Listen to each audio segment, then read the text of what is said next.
All right, ladies and gentlemen, welcome to the From Music to Cannabis pivoting into a new industry panel here at the New West Summit.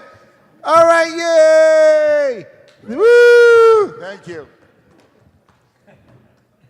Oh boy, oh boy. All right, you guys were smart enough to show up, and so are all of we. So here we are. I'm Brian Zisk. It's all good. And so we have a fabulous panel here. So all of these folks were in music, are in cannabis, kind of crossing over continually. So why don't we quickly, just say who you are really, really quickly and what you do. Thanks so much, Brian. Hi, everyone. My name is Jeffrey Welsh. I am a founder of Frontera Law Group, which is California's largest cannabis-focused business law firm. I'm also a founder of the Composite Agency, which is a full-service creative agency helping our clients and trying to bridge the gap between the entertainment and cannabis industries. Hey everyone, my name is Dean Reyes. I'm an artist manager at C3 Management. We represent about 65 artists and produce music festivals around the world. I am in cannabis through an artist I've managed for 10 years, a reggae band called Revolution. We released some products in partnership with Flavor X a couple of years ago. And since then, I've been advising some cannabis companies on marketing and branding and design and packaging and strategy and so forth. Happy to be here. All right. All right, hello. My name is Dan Dalton. I am a partner at Rock Nation. I have a company called Dalton Entertainment Group. I've been managing artists for over 20 years. Manage Damian Marley is a client that I've been managing for over 15 years. We have a manufacturing facility, my family, you may have heard of, that we converted a prison into a grow. What else? Also starting a company, a creative cannabis agency that I'll be announcing and launching here shortly, servicing the cannabis industry specifically. All right. Hi, my name's Deb Klein. I am an artist manager. I'm a partner with Primary Wave. My company's called Cosmic Management.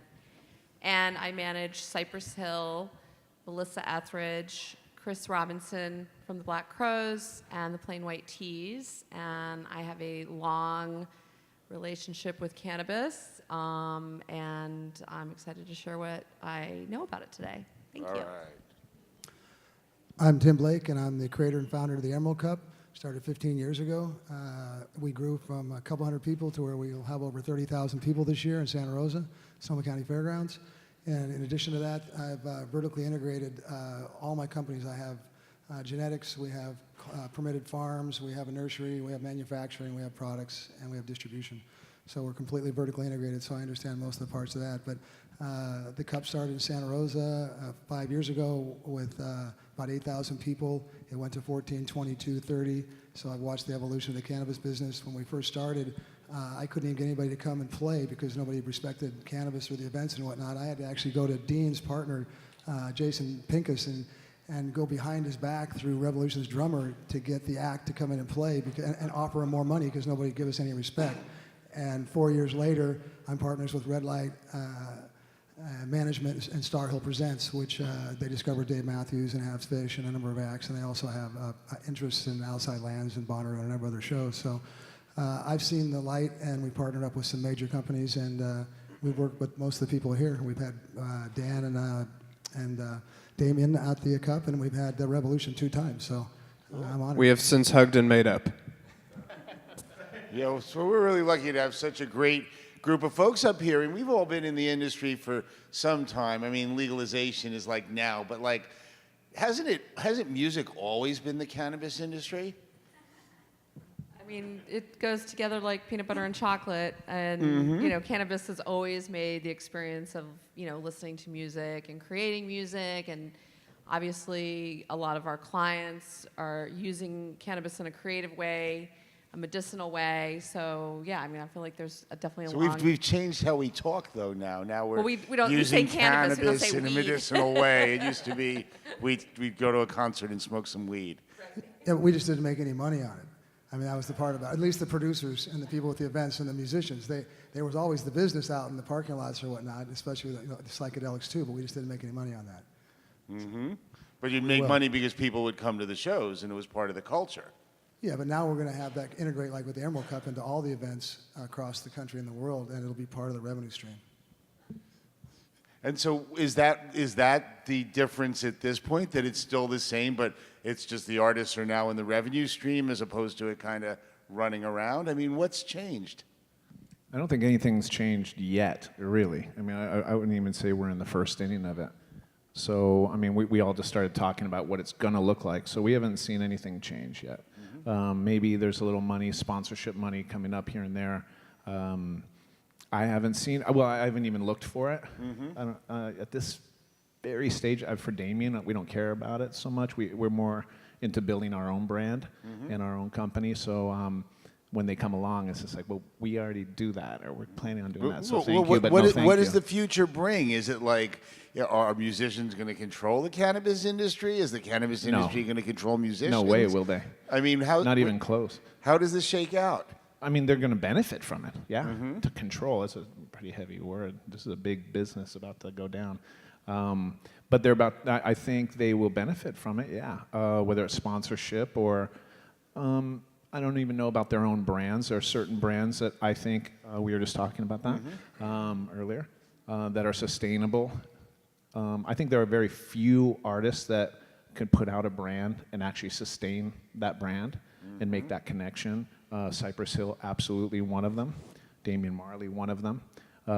After years of honoring the plant. Right. Yeah, I mean, I think it's an authentic thing. It's not like they're just like jumping on the bandwagon and saying, hey, I smoke weed. I want to have my own pre-roll, which, I think that there's been, over the past maybe 5 years, a little bit of like a lot of artists looking to get licensing deals or attach their names and just say, well, I want to buy the Chick Corea joint or whatever it is, or the Willie Nelson joint. And it's like, it's really what's inside the package as well as the packaging that is so key.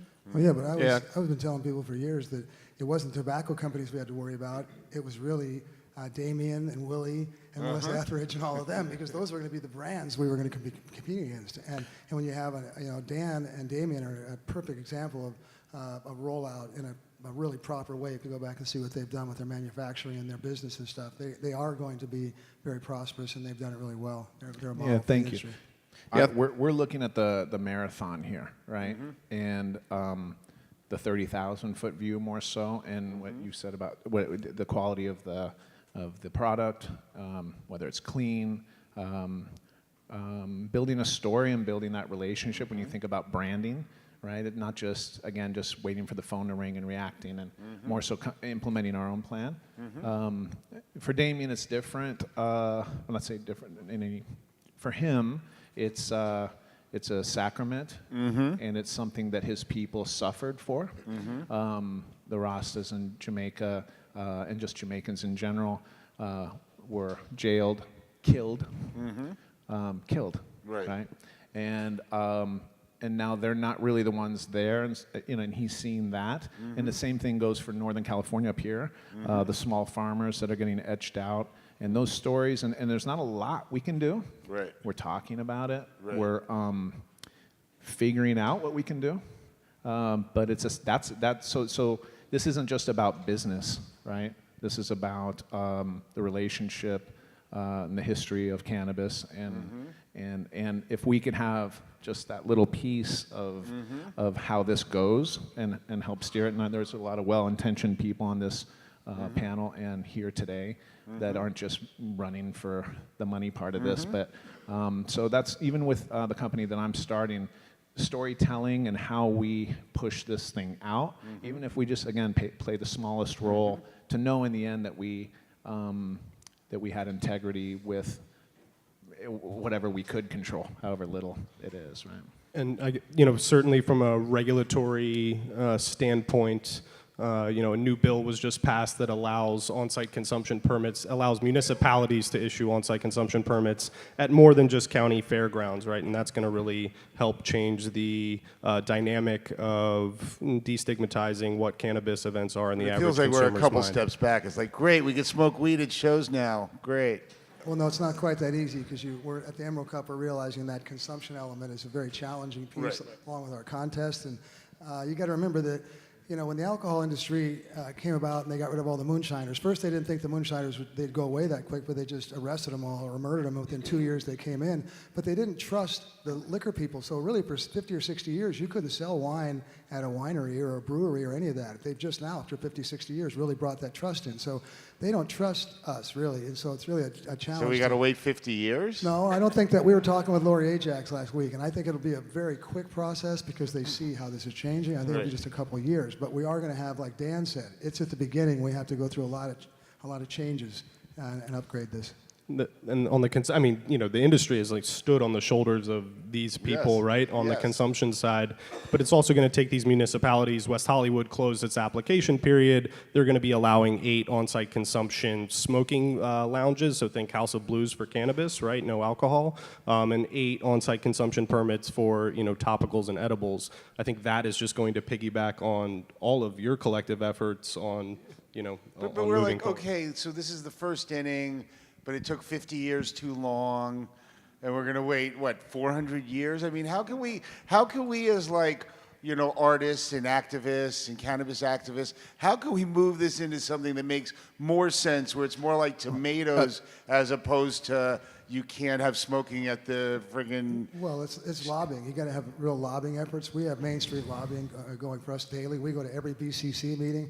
I'll tell everybody here, you should just go to every one of those meetings. They weren't putting events on the agenda. We went in there and fought 8 different times. They still hadn't put events on the agenda. Right. And so now where we're at is that we need to start a trade association Right. with all the event people and Right. the managers and whatnot, so that we can really have the impact, because it's really influencing the political process Right. in the right direction. So we need to start that association and bring it together and help everybody out. Yeah. I think it really depends. Also, I agree with you for sure. I think a lot of it depends. Artists and musicians kind of drive the culture as well, and I think it's important for artists who have a voice to be able to normalize cannabis and make sure that what they're saying and what they're doing in their art, their music, and through their channels, to be able to tell everybody that it's okay. It's fine to consume cannabis. It's better than other substances for you in most parts. And I think education is a huge part. And I think also, you say like a lot of people are coming out, are musicians and artists going to control the cannabis industry? I think everybody needs to be really careful, and I agree with what these guys are doing and what they're saying, in that it is a sacrament to them. And Cypress Hill does consume cannabis all day, every day, and they are very specific. Whereas when when you're coming out with products, you need to do what they did, and what some people are doing is be very careful about the quality of the content and the product that you're putting out, and you can't just slap a logo of somebody who doesn't consume and who doesn't pay attention to their product and just throw it out there and think that you're going to be successful and make money on it. Because I think when you go and people who are fans of that brand, and it's not authentic and they're not known for consuming cannabis, or they're not promoting that or speaking about it, I think it could be brand depreciating to that artist or that musician when you go into a store and you want to pick up that product and it's more expensive because the pie has to be cut more ways. And I think a lot of people are going to see that product and not be happy with it, and see that attention hasn't been put into making it something that stands up to what the artist believes in and how they do it, and that it's just kind of a money grab, and people are going to be pissed at that artist. And I think people need to be very careful before you just go and think that you're going to cash in on the cannabis business for somebody who doesn't live that lifestyle or doesn't promote that, because you're going to land up pissing off people who are your fans. How many people out there have bought, branded by an artist cannabis weed, like Marley Naturals or Willie or anything like that? Okay. How many people bought it because of the name? Probably. I don't know. I mean, everybody buys it because of the name. That's why that's why we put it out there, because you have an audience and you're trying to promote a product and you're trying to get awareness out there and make sure that people trust you and people supporting you. I understand why you just did that, but I think it's irrelevant right now. Because? We're to say we're in the first inning. We haven't even got the uniforms delivered yet. It's not even happened yet. Right, Nothing's happened. Right. I mean, and also, I mean, I think that like like the philosophy of like Be Real from Cypress Hill. He's like, I don't really want to put Cypress Hill as the name of the brand. So many people have already put out like brands under our names, ripping us off. Sure. We want to come up with a name that's evocative, or what's going to make the most sense, because it's like, again, it's like what's inside the package is the most important thing. Right. I mean, I have an example of what we put out. Sure. I was going to show up today. Sure. Because I like show and tell. Yep. And this is the first, and like everybody in the world wanted all my clients, Melissa Etheridge, Cypress, to license their name. Right. Sure. And I got approached early on. From this guy in Denver who was like, we're going to give you stock options, and we want to basically have the rights to your name to put on anything. And the list was like 100 things. Like, no. And I said, no fucking way is that going to happen, because it's our brand. Our brand is the most, as an artist, it's our equity. Like once you mess with that, it's very hard to get it back. And so, for Cypress Hill, it was like, instead of saying Cypress Hill, it's like CHB. Right. It's a collaboration. It looks like a cassette. Right. On the side, it says Cypress Hill.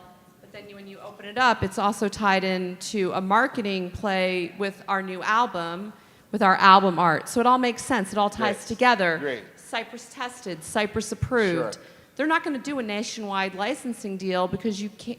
They're going to have to go to every single state to test it and approve it and make sure that it's up to their standards.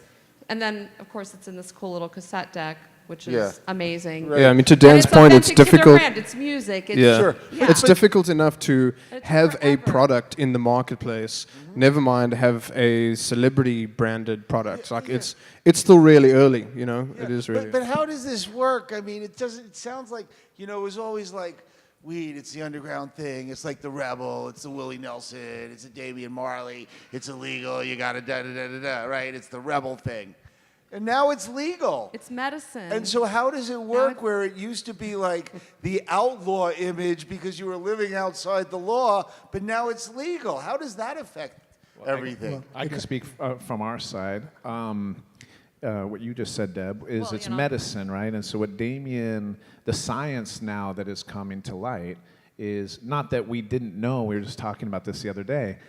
Peter Tosh was talking about cure for glaucoma, cure for cancer in his songs in the mid-'70s. Is that because he just left the Steep Hill laboratory? And no, he knew it, right? He knew in his heart, in his soul that this was medicine, right? And so where Damien is right now is, we have a song called Medication that we shot at our facility, our former prison, and we surrounded it with a bunch of vignettes and showing mothers talking, with their, talking about how it's curing the ailments of their child. But that's the new kind of chapter for Damien, at least. It's like we're all just gonna we can all just step outside and smoke a spliff, and we're actually medicating anyway when we do that, but in our own way somehow for whatever reason. But that's always gonna happen. I don't care. Actually, I don't really care about that anymore, to be honest. Like just us getting high. Fuck. I always had that Peter Tosh Rebel, and when I want to smoke a spliff, I'm gonna smoke it. And I mean, not at a cop station, but anywhere else, I'm gonna smoke where I want to smoke. Right. And if you write me my ticket, write me my fucking ticket, and let me go. Right. That's the rebellious act. That's how I always. Right. That's how I grew up since. Well, I didn't do that early on. It took me a little until I was when I was 18. But I could probably fight back or whatever. But now this new chapter is really all of this science is so exciting, right? So you start talking to Damien about it. We were in the House of Commons in England pushing that conversation the other day. Or this summer, and he's very authentic with it. It's a real. I mean, that's what we should all be fighting. That's one of the big fights we should all be fighting for. Absolutely, so that they can actually do the research. I mean, Melissa Etheridge came out on President Clinton's inauguration day, and then she came out Cannabis. Right. And when she came out Cannabis, it was like, yeah, I have cancer, and I'm using cannabis to deal with all the nausea, all of the side effects from chemotherapy, everything. And she has been on that tip for over 10 years. Right. And she wasn't a smoker, she wasn't a partier, but she found through the plant a benefit, and she wanted to share that with all these other people that have been going through the same thing that she's been going on. Right. And yes, she will be monetizing her brand on her own terms and not by licensing, but really finding the true medicine Sure. and the true partners and taking it from seed to shelf, which is not the easy way to do it, but then she'll be able to put her name behind it. And so, yeah, the Outlaws, the music, the Rebel, like all that's great, but we are changing the conversation now, as we all want to change the conversation, because it's better than alcohol. You know, there is an amazing benefit that we all need to be able to talk about with each other. And, you know, who better than some of our clients who have had real experiences with it, who are trusted, who are known, and then they can say, yeah, this worked for me. You should try it too. It might Yep. work for you. Yep. And like my 75-year-old dad is like, you know, because of me, is, you know, sleeping better at night because he's taking cannabis. Like, how awesome is that? Well, it's the medicinal side that really has come in. I mean, Yeah. I'm older, so I've known forever. You go to a farmer's market, you eat that tomato, you can know it's better than Safeway, but I don't have any scientific proof. Right. And we couldn't do the science. I mean, I've recovered from metastasized bone cancer with Simpson oil. So about 10 years ago, I had firsthand knowledge. It's like, wow, this isn't just for us stoners. This really is medicine. But watching that and seeing the evolution of the test trials, the clinical trials, there's 110 clinical trials going on in Israel right now. And they just did the opiate study down in LA that if you see, it was like 70 to 80% success rate. Right. And so when you see that, then it validates Peter Tosh and Damien and all the stuff that we've been talking about all these years. Now we have that backing up. And I can only imagine in the next couple of years as we unleash that research across the world, then we're going to really find out, because I'm dealing with medicinal people, Treatwell, which had some problems in the past, but they're the best medicinal line in the world. If you go out and look at them, they're coming up with THCA, mixtures of THCA, CBDA, CBD, and THC, and it's like they're basically curing everything with one-a-days. I mean, we're going to come out with some amazing things. So are there parallels between the healing power of music and the healing power of cannabis? No. No. I think communication. Cannabis much I think more effective. Yeah, I think community and communication are the similarities between the two, right? Music brings people together. Cannabis brings people together. Yeah. Cannabis takes you to a higher level. Cannabis, you know, can make you, you know, open up to some things that you might not be in it. And music can open you up emotionally as well. Like they definitely go hand in hand, in my opinion. Similar to what Dean just said, you know, artists are storytellers, right? So being able to effectively communicate the artist's story to their fans, or potentially even the unconverted cannabis fans, and incorporating, you know, meaningful and intelligent marketing tools into these cannabis products, you know, then you create that level of trust between the consumer and the artist that it's an actual authentic product and an authentic message being delivered. Otherwise, you risk, you know, slapping a likeness on a label and it coming off as corny and potentially even hurting the artist's reputation in the space at large. And the ones who move too fast, like we're content just being here in California right now and just servicing California. The regulations from state to state vary, and bringing genetics and just bringing that, your product in and controlling that right now is a tough thing, you know, and a challenge. And it takes a lot of work, like you were saying, just a lot of, it's not that easy. So it's beautiful that we're sitting here in lovely California, where there's plenty of business and plenty to do, and even grow the story out of, right? Yeah, we share the same challenges that many cannabis brands, or all cannabis brands do, is that we can't advertise through a lot of the traditional channels. We, you know, when we come out with an album, our strategy is we use the technologies that we have to market them. We do Facebook ads and YouTube ads and Google ads and all those kinds of things. You can't do that with cannabis. So you have to get creative. You have to go into the stores and you have to shake people's hands and you have to do giveaways and you have to use your email addresses and you have to speak about it at shows and you have to find, you know, use your social media to promote and be creative and do contests and get, you know, do giveaways and give promo codes. You have to be really creative to get the word out, because we can't use our traditional channels. You know, the Cup started off as a friendly competition. And I've been complaining every year with my daughter about the prices going up. It's like, this is supposed to be for everybody. And I finally had the epiphany, you know, it's really, we've crossed over to like the wine industry, where this is a serious competition, and you win your cup, it is one of those branding elements. I mean, you put it on there and it really matters. And when you go into events, I mean, we used to talk about how much went through the Emerald Cup, and we were figuring about $20 million through the 215 area. You know, and so those people are getting direct access to patients. They're getting direct communications to take their brand to 30,000 people that are cannabis specific. And and it makes a difference. And that's what we need to do with the event side, is really open that up. Because you can think of a Lollapalooza with Right. Damien and Willie and Revolution and everybody out there with their brands, and maybe bring the psychedelics with Doblin in and all the rest of them, Michael Pollan, and we could have a new form of Lollapalooza. Let's do it. Let's do it. Yeah. Microdosing. It's the new cannabis. Yeah. And I think Tim's point just also brings up, not to go back to on-site consumption, but if you haven't been to Tim's event, it's amazing, but it's also not as approachable, right, to someone maybe who's a baby boomer and hasn't tried cannabis or used cannabis in 30 years. So the importance of having sites that might be a little more approachable in the average consumer's minds, I think, is going to do a lot to advance the opportunities both on the branding. On the branding side and opening up new demographics and new markets for all of us to continue to succeed. Well, we were doing farmers markets, and they shut those down too.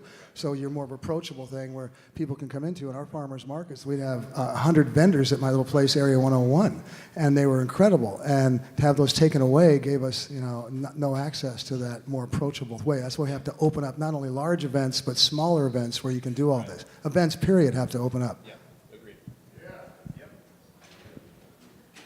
All right.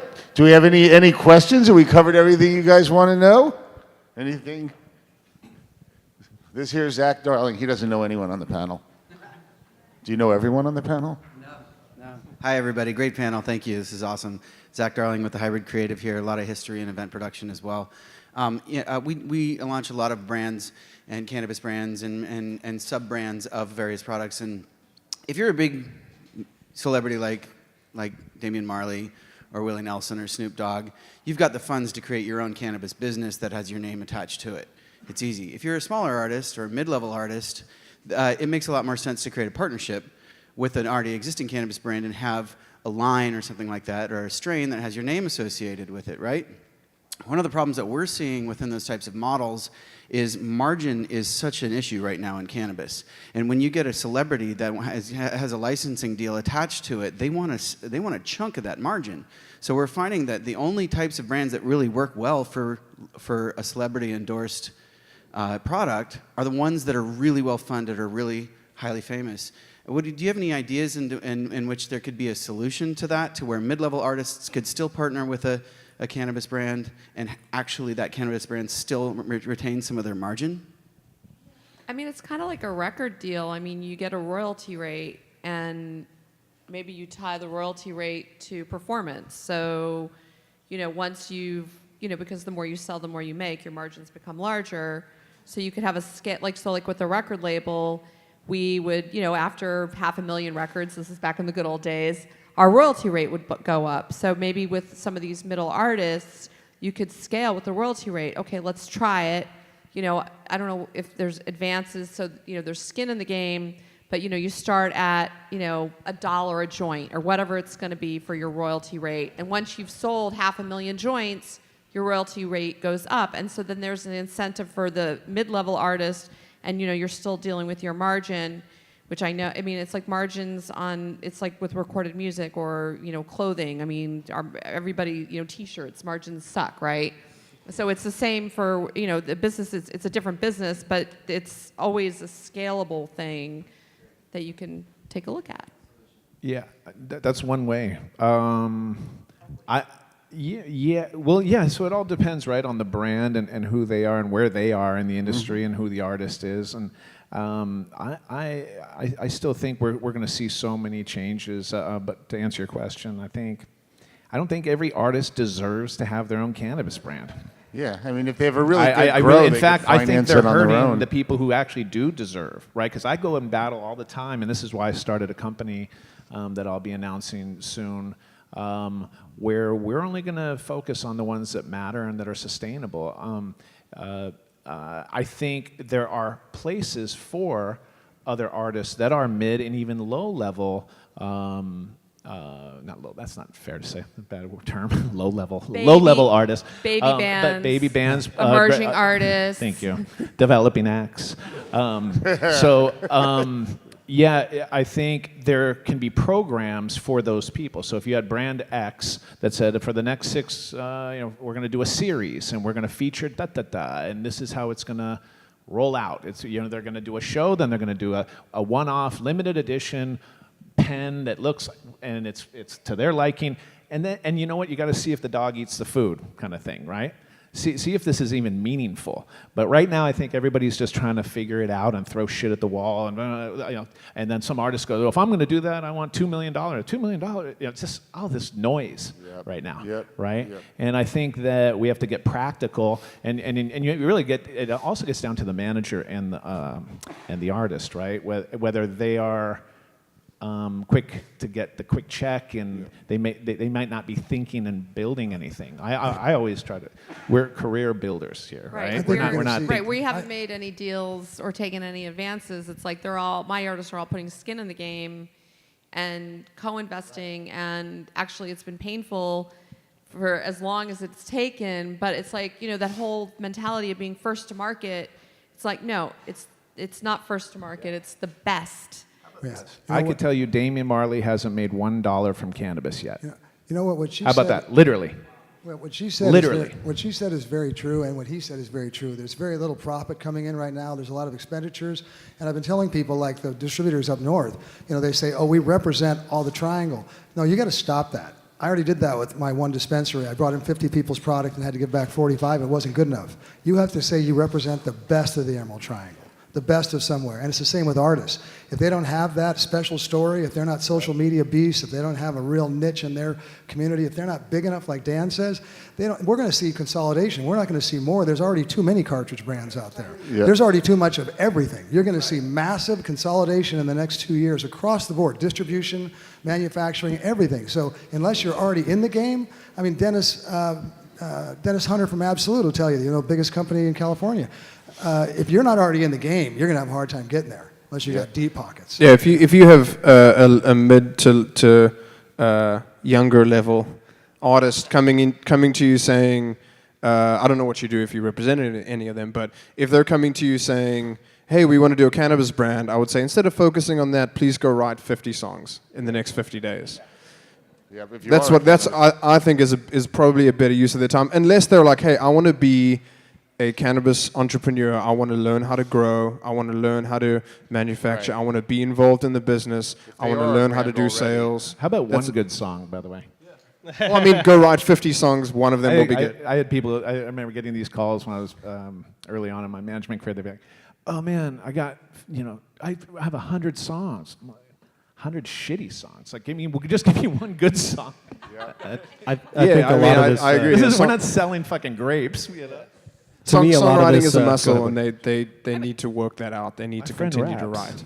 And recalibrating expectations on the talent side, right? There's a lot of ego involved in the entertainment space, and it's something I do on a weekly basis, is explaining to management, agents, that this is a new, highly regulated industry. We have almost 300 clients at my firm, 30% of whom are actually licensed and operational right now. The rest of them are struggling, spending hundreds of thousands of dollars to get permitted. So this isn't a merch deal where you can, break off a high-level talent 7 figures as a signing bonus. This is a longer-term play. It just really echoes the points that everyone else made.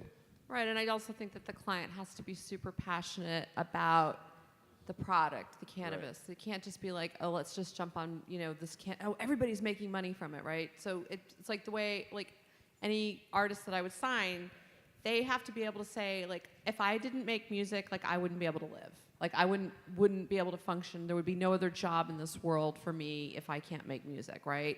And it's the same way about cannabis. If they don't have that extreme passion, it's really going to be very difficult. I mean, and you look at other things, but like there's a huge world out there of accessories and innovations, and I feel like it's up to them to be creative and to find that thing, right?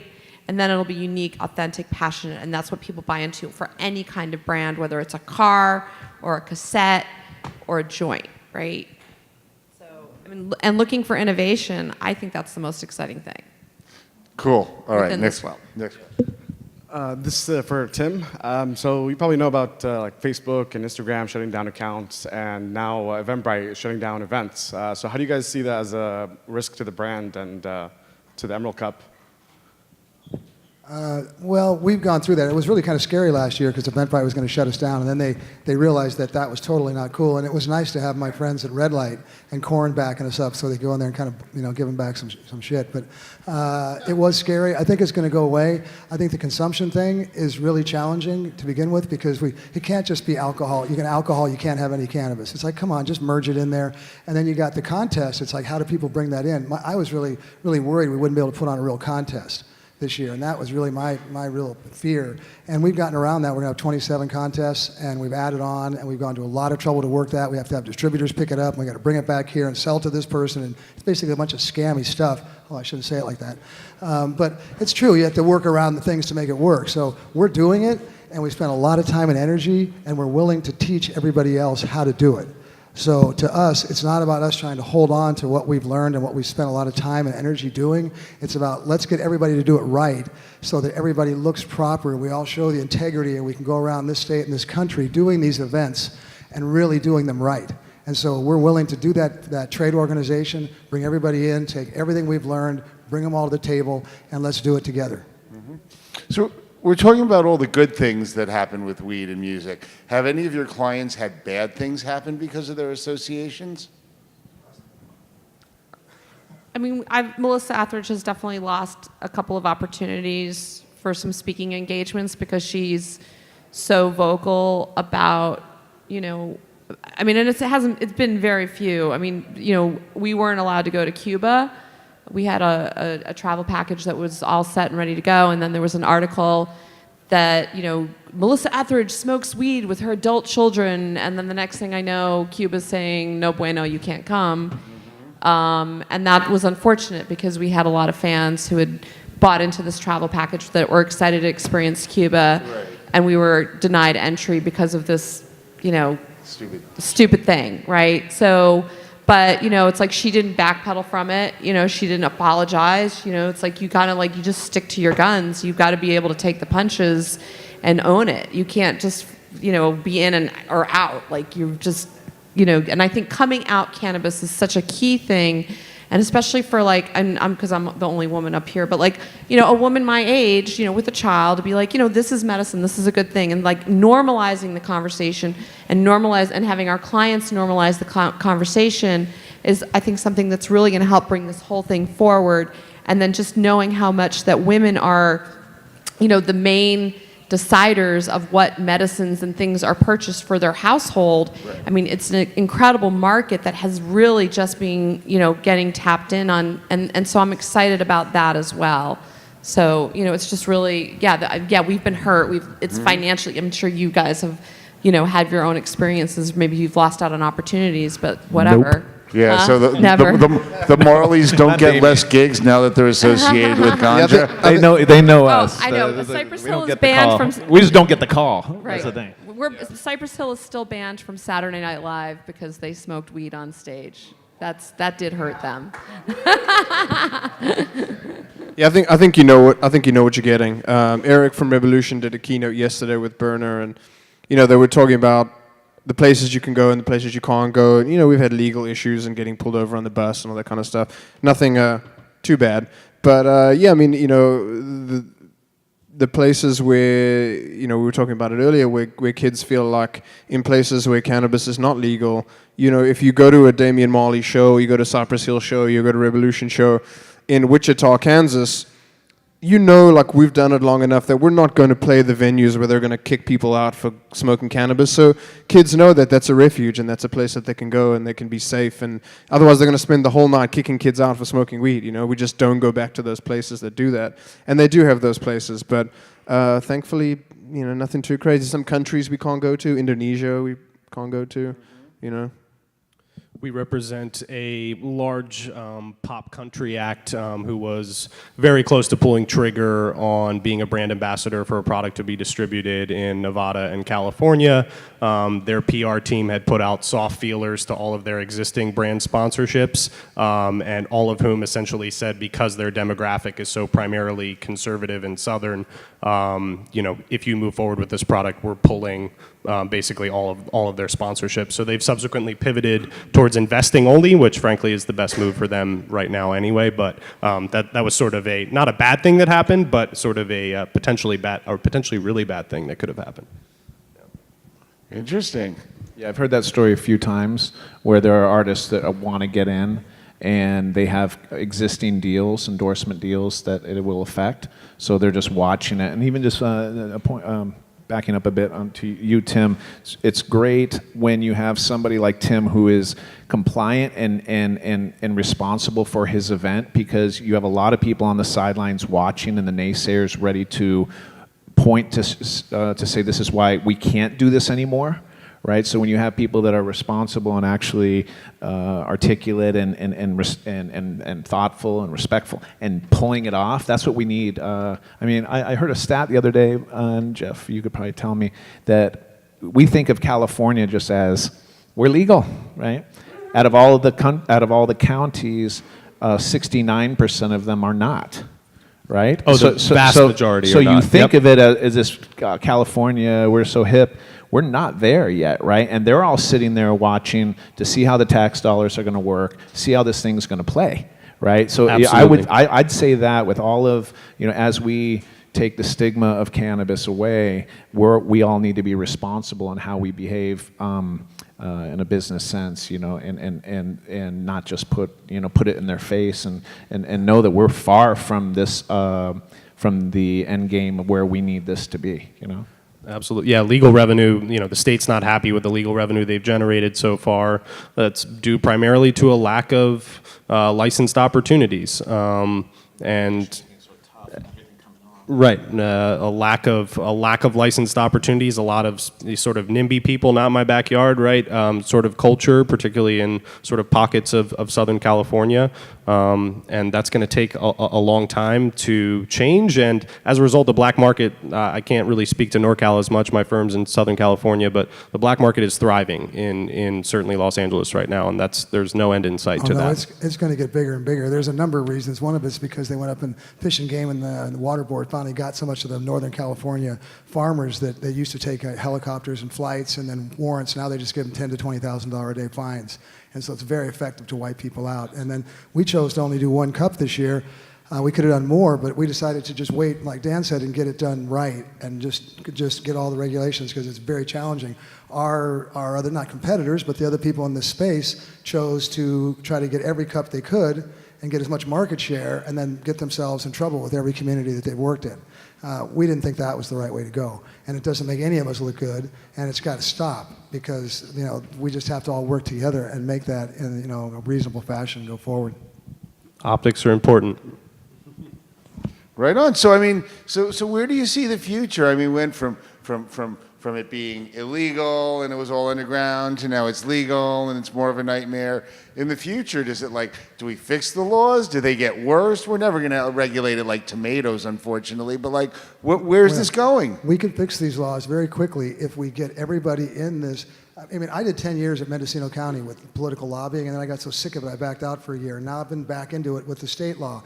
We need everybody to get involved in whatever their business is, manufacturing, distribution, get into the lobbyists, get into the political process. Yeah, but we're too lame, Tim. We No, never do not. that. We're We not. know we need to do that, wait and a we second. still No, don't. we don't, but we can pay for it. You can pay for lobbyists. We can make an association and you pay people, because we're not going to go do that. But we can make these changes very quickly. And there's a lot of people like this thing with the lack of counties being legal.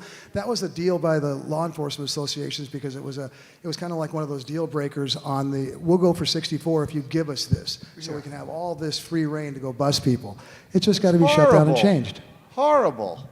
It is horrible, but we can change that. I've actually seen that going We into the can. Will we change it, or can we change it? No, we will change it, and we have to change it. There isn't any choice, but we have to get united and go out there and become trade associations for manufacturing trade associations, distribution trade associations, and they're doing that. So what are we doing to get there? What are we doing? Look at if you look at the wine and the industries. Look at milk. You couldn't give milk away, and then they put that thing on there, made that giant campaign, and everybody started drinking milk. It takes the milk industry, it takes the wine industry. Got ganja. Yeah, those guys. Yeah, exactly. There you go. It takes time, California passed Prop 215 in 1996, right? It's 22 years ago. The first the state and the country to pass a medical marijuana law. It's going to take some time. We're 8 months, 9 months into 10 months into this experiment, right? So it's going to take some time for the dust to settle and for things to happen. And I think the continuing normalization, the continuing conversation, the continuing of like, well-respected, our clients, being very like open and out there. And even like organizations, which when I first heard about it, I was like, Canna Kids? Like, that's just weird. And then when I got to meet Tracy, and I was like, holy fucking shit. The different Tracy. You like this Tracy? Yeah. Oh, yeah. This is not the right. No. The woman sorry. who started Canna Kids. It's like her daughter had macular cancer, and she would do anything to help her. And so then it made sense. Okay. For me. And so it's like, just again, I think as we're normalizing it, and then people are like my parents or voters, they're going to get out there. They're going to say, okay, I have cancer, I have arthritis, I have all these things that are wrong with me. I've heard all of these, media, Whoopi Goldberg, whoever, these entertainers, these celebrities, people that I trust, and they're saying this stuff's okay, and they're trying it. I mean, I think that's where we're going. That's where we're like keep normalizing the conversation. The laws will change, especially as the older demographic, the more powerful demographic. Even Republicans get fucking arthritis and cancer, and they want to cure their illnesses and help. And I'm not saying that this, is a cure for all of this stuff yet, but I think those are where, where our clients and like what the sacrament for the plan and what it can do and what we've known it's been able to do for 2,000 years. Let's continue to get that out there with our clients who have powerful voices, and that's what, what I like to do and what we are doing. She's right. The medicinal side is what's going to really, win the day because they can't argue with it. You can't argue. And it's not us just saying that, okay, we can feel it. It's like the research is just coming in. And so now those Republicans and those older people, I mean, I got a 93-year-old uncle who's a 50-year priest in the Bay Area, and I got uncles and other cops and lawyers that wouldn't let him have anything but the pharmaceuticals, and they were watching him get whacked out, and they finally said, oh my God, forget it, bring it in. Right. And now I've got cops and all these attorneys coming to me and saying, can we get some of that? And they're all coming in. They started with the CBD, and now they've got them on THC. And it's like... Because it works better. Yeah, all of them are seeing it, and it's like it's happening in every family in America. I mean, it's all just coming down. This is going to come down so quick. That's why you've got the Canadian border shut down, because we know that they're taking over the world in cannabis. And if we don't shut them down in a little cheap, phony play to keep them out of here, they're going to own it all. So I think they're going to reschedule very quickly. I'm very, very optimistic. All right, so rescheduling it before the next election, do we think? Yes, no? I can't believe, really? No. Come on, No. It's been 50 years to get here. We're not happening. 2022. Deschedule, not reschedule. I don't think it's coming nearly as quick as everyone else does. I don't know. It was coming when? 1972, right? But exponentially, it's gone from 1 to 2 to 8, and now we're a giant snowball. And you're looking at the whole world markets. I mean, our government, our people are looking at the world markets and seeing the Canadians, they're seeing the Israelis, the Colombians who took our traditional flower market are now going to take our cannabis market, just as we're trying to get it back into those greenhouses all over, Central Valley and whatnot. Right. So it's moving so quickly, there's just nowhere. And the medicinal side coming in. But how do we make it more like freedom for the farmer and regulate it like tomatoes and not be like this whole, the law enforcement agencies determine how we're going to be able to have legal weed? How do we do that? This went from a music panel to a fucking political rally real quick. Damn right. I know. We need to write a song about it. Maybe there's a concert or there's, Cannabis Aid and, those kinds of things where, again, people with big voices can help along the cause. How do we get that? Bring How it do we back get to the music. musicians to not so much like, oh man, I'm 30% my Khalifa weed. I mean, how do they focus on the political stuff? How do we get that? It's never going to be regulated like tomatoes, ever. So it's just, with our clients, I'm always just trying to explain this is a new, highly regulated industry, and it involves a lot of blood, sweat, and tears, and a tremendous expenditure of capital resources, a lot of time, and that aspect of it, to me, I don't think is going to change anytime soon or in our lifetimes. I would say, though, if you looked at where we were and where we are, you can also be thankful for where we are, right? And just embrace what these challenges that are in front of us right now, and let's get at it and address it and work with everybody who work with the naysayers. And they are playing ball way more than, I mean, I'm just glad I'm seeing this in my lifetime, right? And that people are starting to get medicine and understand that this is medicine, and it's going to get to the people. So it's a shitty system right now, and it's new, and I think it's going to get better and better. And I don't think there's one musician that can just rally. Everything's timing and in good time and God's speed, right? So it's going to happen when it happens, but we all just keep addressing it and be responsible and keep talking about it. And life is, I mean, these musicians have a hard enough life. Like everybody just looks at them as some, there's 8 hours in their day too, right? And they have families and they have shit to do and responsibility. So it's not just, you know, I don't know. Just keep at it, right? Yeah, and it's not necessarily a pivot. I like the idea that it's additive as far as my artists. It's another source of income. I mean, my artists have made money in the cannabis industry. Maybe not selling. Well, they are selling it, you know, and obviously, but even from speaking, you know, at conferences and getting paid to speak, or you know, product placements and helping finance music videos, and so those are all like this pivot of like we're always looking for ancillary income, and as the music sales have gone down, I'm just kind of trying to bring it back to music. Sure, you know, like, music. We Back need to to find music. other sources of income, you know, and that for me, I'm super excited because this is another source of income, you know, and and even though it's not like a ton of money, you know, we do it right, you know, it's gonna grow, and we just got to make sure we do it right. Yeah, and it's authentic the way that they're promoting. Like, to answer this gentleman's question earlier, is that if you think that you can just slap a logo on a product or your own product and just throw it out there, like, it's not going to work. People are going to see that, and the stores aren't going to place orders for your product because they don't see you promoting it. You know, it has to be real. That, you know, you can create products, but in the end, like, it's similar to other products where you have to market it, you have to have sales team, you have to be genuine, you have to put it on your social media and behind your songs. You can't just like slap it on anything and just put it out there and think that it's going to be successful, because it's not.